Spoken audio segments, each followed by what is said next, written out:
মই সত্যনিষ্ঠাৰে শপত খাই কওঁ যে মই ৰাষ্ট্ৰৰ একতা, অখণ্ডতা আৰু সুৰক্ষাৰ কাৰণে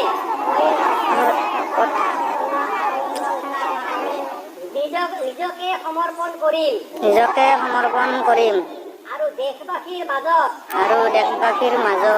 এই বাৰ্তা প্ৰেৰণ কৰিবলৈ যত্ন কৰিম।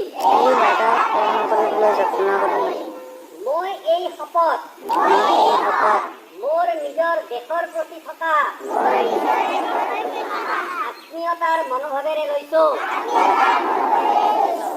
যি ভাৱনা চৰ্দাৰ বল্লভভাই পেটেলদেৱৰ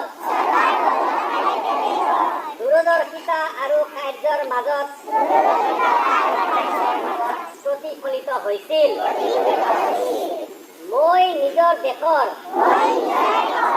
আভ্যন্তৰীণ সুৰক্ষা সুনিশ্চিত কৰাৰ নিমিত্তে